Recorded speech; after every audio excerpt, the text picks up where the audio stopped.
thank you for coming to our annual ceremony of remembrance for the victims of 9/11.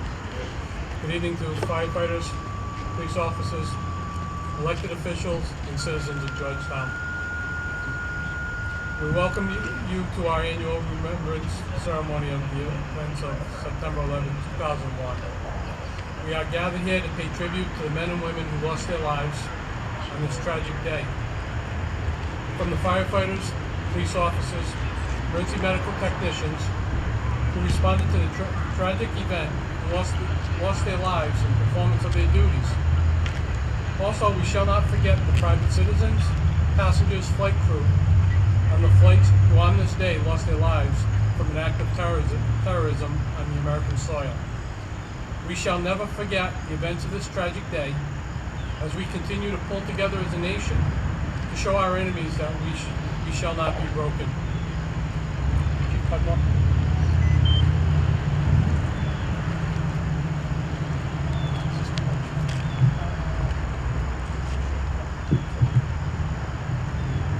Good evening. Each year we gather here to mourn and pray for thousands of Americans who were killed in 9/11 with this senseless tragedy. And each year I speak about it. I do write a speech, as the chief did, and then I never read it. My words are getting less as I get older. It's a very profound incident to me as I get older, because as I watched this morning with my wife, the Discovery Channel, the photographs are looking dated, the vehicles are looking dated, but the tragedy for us as Americans still stays very deeply within us. I think that moving forward, we have such difficult times ahead of us as a country, as public safety officials, as citizens. Senseless crime, murder, terrorism, and conflict still continue. So if we can take anything from today and move on to tomorrow, is that we need to band together as the United States of America and try to fix and once and for all get back to center so that we can stop having to celebrate, mourn, whatever we have to do during these particular times. I thank the residents of Georgetown. Specifically in the last 2 months, we have received dozens and dozens of letters of support from children, from our residents, from people who don't even live in our community, thanking us for what we do. But I want to thank the residents and I want to thank the community for working with us and allowing us to help you, because we cannot do it alone. It's impossible. As great as we think we are as public safety officials and as your government officials, we need the people and we need the citizens to fix this. Thank you and God bless America.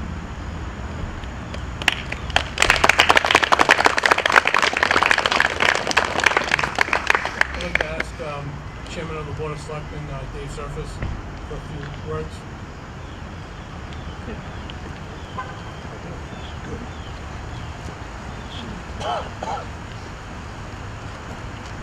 Good evening, everybody. Well, obviously we all know why we're here. I think what we can do as Americans is continue to remember all the sacrifices that were given on September 11th.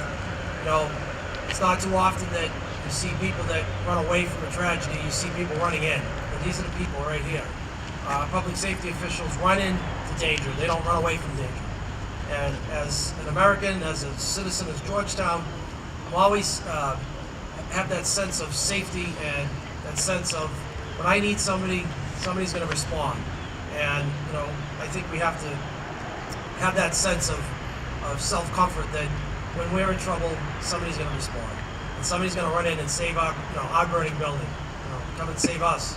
So every day, I think we need to celebrate the good work that not only the fire department, police department, public safety in Georgetown, but all around the Commonwealth of Massachusetts and the United States. So for that, again, we really, really have to say thank you and continue to honor our public safety officials. So with that, I won't be too long, but again, Please, a well-deserved round of applause for our public safety officials.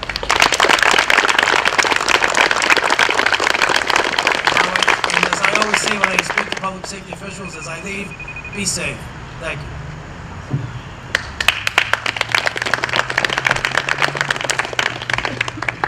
Now we're going to proceed to the timeline of events. On this day, 15 years ago, there was a total loss of 2,996 Americans. Out of that 2,996 Americans, there was 343 firefighters. Port Authority police officers was 37, police officers 23, and 2 paramedics.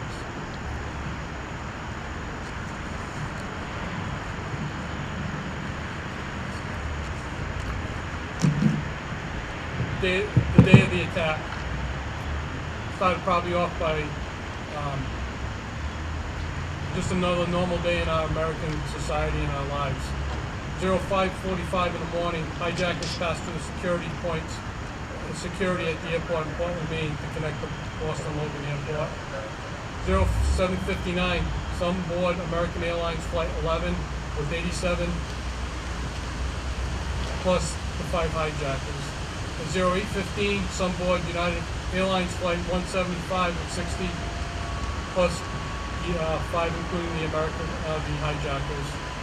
08:18, Barry Ann Ogney, flight attendant from American Airlines Flight 11, reports to ground crew she believes that the plane was hijacked.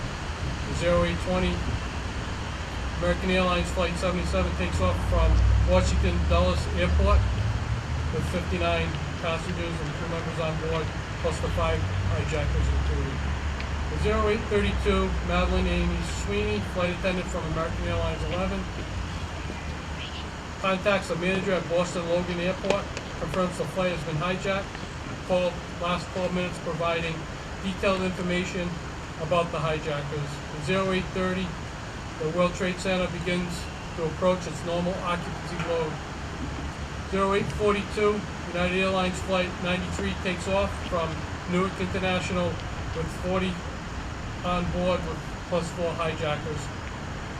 08:46, American Airlines Flight 11 crashes into the 93rd floor through 99th floor in the North Tower of the World Trade Center, which destroys all emergency stairwells, trapping everyone above the 91st floor.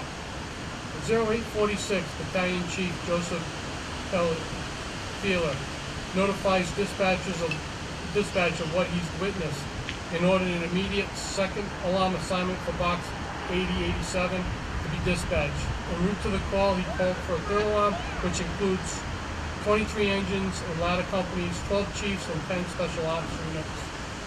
8:50, President Bush was alerted that the tower had been attacked. The president was visiting an elementary school in Saratoga, Florida, and was reading in an elementary school children at the time of the notification. 08:55, an announcement was made saying that the South Tower was secured and ceased evacuations. 9:02, evacuation orders for the South Tower. 9:03, United Airlines Flight 175 crashes into floor 177 through 85 of the South Tower. 2/3 of the emergency stairwells are impassable. Several elevator cables are severed. It is estimated that 50 to 200 people begin to jump from the towers. 09:03, over 2,000 police officers are deployed and several hundred additional firefighters are deployed. At 9:37, American Airlines Flight 77 crashes into the Pentagon. 09:42, FAA orders all planes to land and prohibits any more from taking off. 09:59, the South Tower collapses about 56 minutes after the impact. The tower collapsed in about 10 seconds. Over 800 occupants are killed in the collapse. 09:59, for the first time ever, the United States needs to implement its continuity of government procedures. 10:03, United Airlines Flight 93 crashes into a field in Pennsylvania. The location is approximately 20 minutes from Washington, D.C. This plane that was believed that the passengers and crew tried to overtake the hijackers and may have helped the plane from crashing into other critical infrastructure. 10:15, the west-facing E-ring of the Pentagon is collapsed. 10:28, the North Tower collapsed after a remarkable 1 hour and 42 minutes, more than 1,600 people killed in the collapse. Moving forward to 12:16, the last plane lands in the United States. 12:30, 14 survivors are located in the stairwell B of the North Tower. Moving forward to 17:20, 7 World Trade Center building collapse, number 7. There are no casualties from this collapse. And at 20:30 that evening, President Bush directs addresses America with his famous quote, "The search is underway for those who are behind these evil acts. I've directed the full resources of our intelligence and law enforcement communities to find those responsible and to bring them to justice. We will make no distinction between the terrorists who committed these acts and those who harbor them."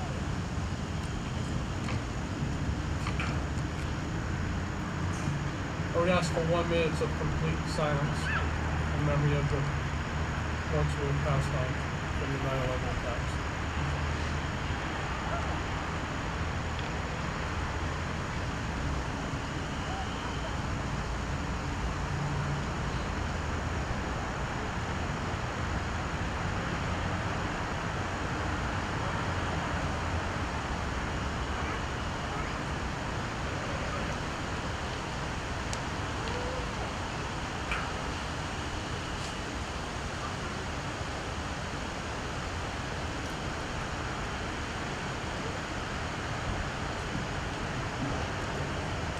I would ask Reverend Edwards from the First Congressional Church to come to the podium and say a prayer.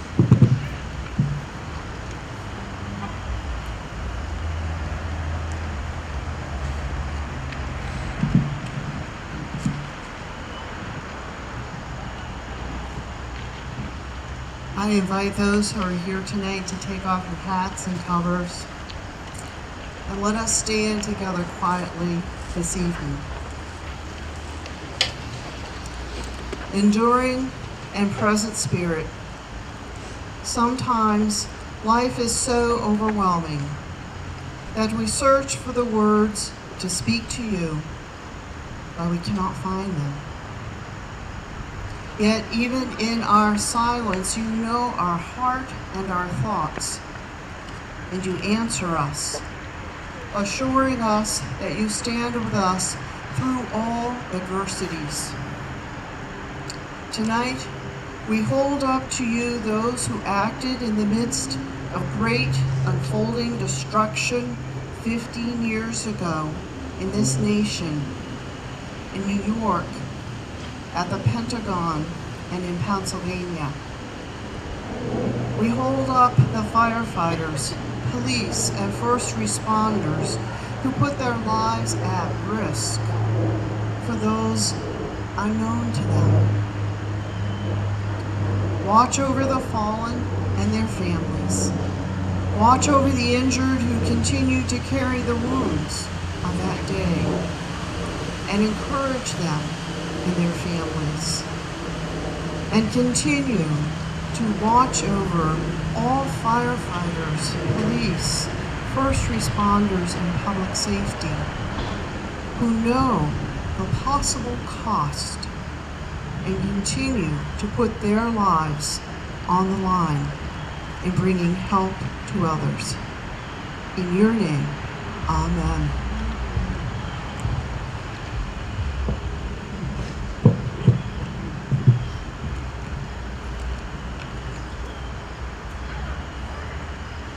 I would like to ask Father Burton from St. Mary's Church to say a prayer.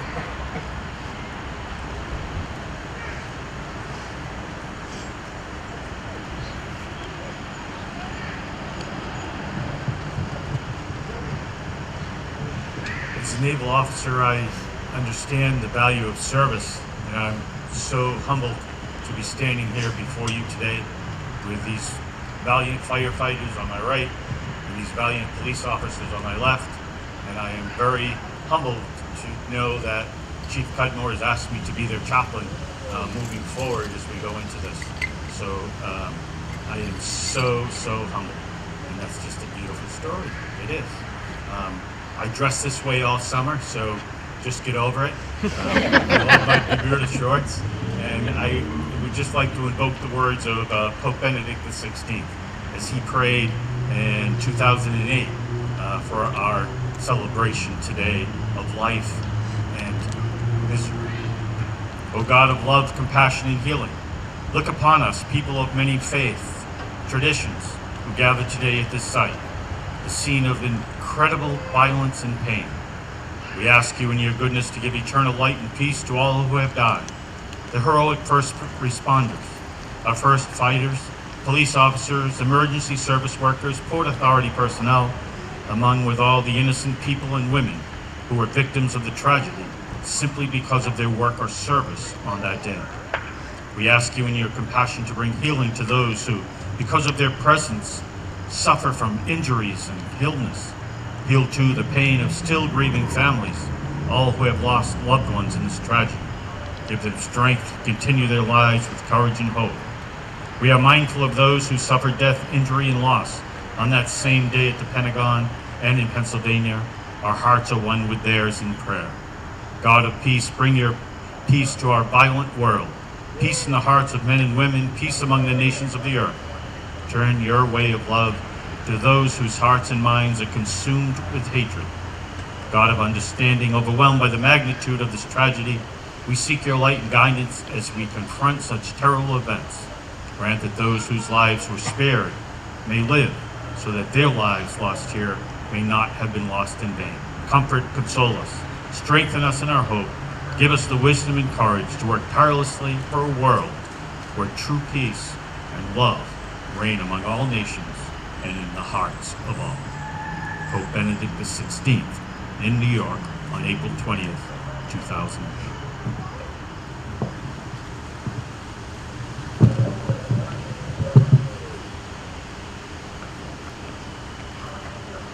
I would ask firefighter John Kimball to come to the podium, say our firefighter.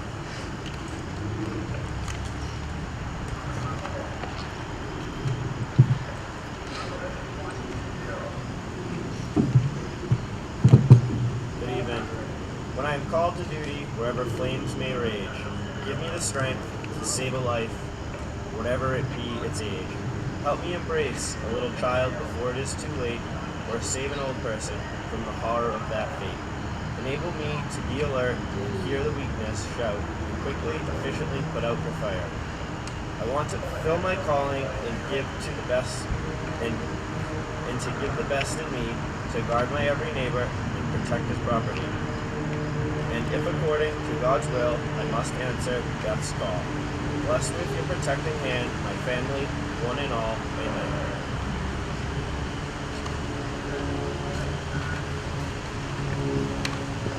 Now what I would ask is, whenever a firefighter is killed in the line of duty, we have what we call the last alarm.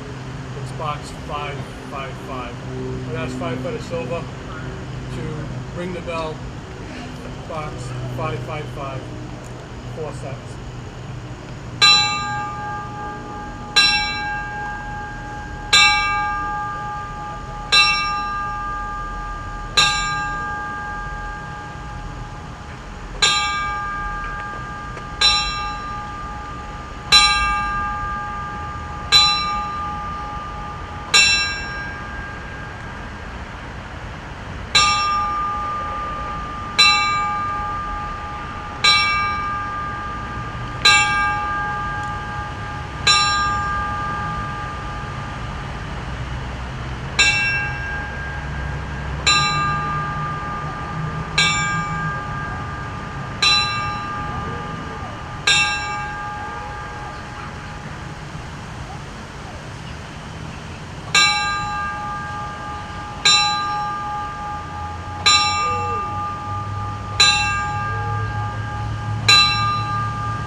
over to return the flags at full mast.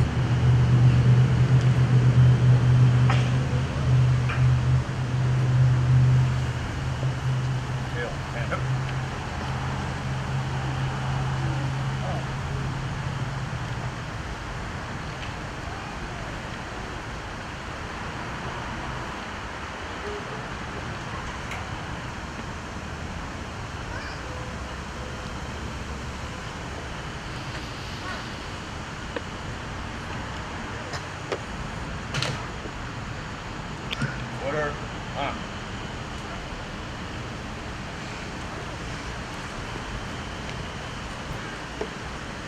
In closing, I'd like to take this time to thank the community as a whole for the support of public safety. I've been the chief here for 11 months now, and the outpouring of support that this community has, not only for the fire service, but for the police service, is astronomical, in my opinion. You folks really get behind us, and we can truly, from my heart, thank you. The fire service, and also from both of us. It's an honor and privilege to be serving this community, and also having a great partner in public safety, Chief Gunner. Thank you. And this concludes our service. Thank you.